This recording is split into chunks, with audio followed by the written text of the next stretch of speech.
Такой Мерседес. Блять, нихуя не видно. Тянем аппаратом. Кабина не поднимается. Да, кабина не поднимается. А главное, вот такая пробка страшная. Заваренная. Пластмассовый поддон. Решили масло вытягивать. Кабину не поднимаем. Но там спрятан масляный. И сейчас закручиваем на место.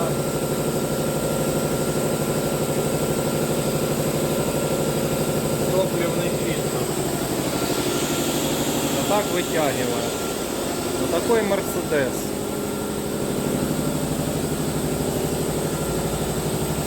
С манипулятором.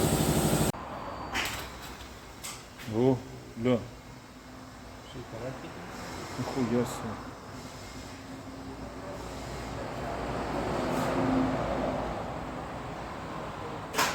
Він не взлетит. Газу! Газу!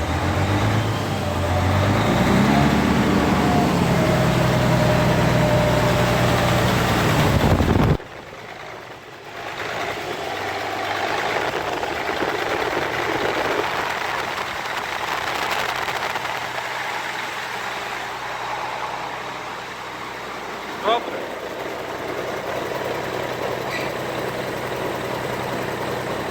Глушим.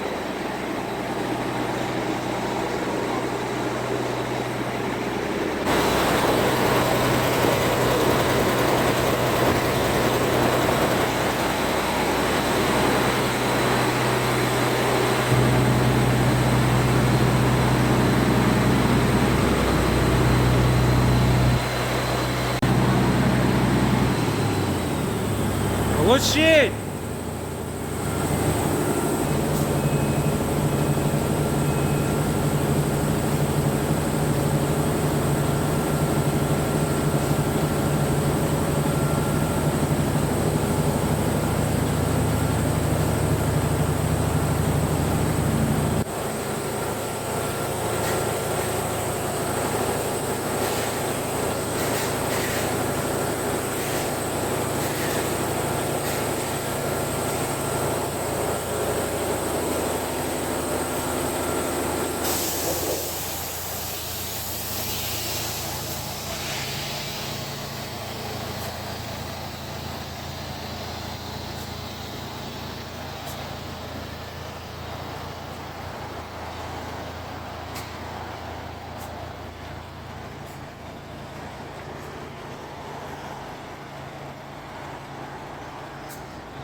Езжай уже нахуй, блядь, заебал.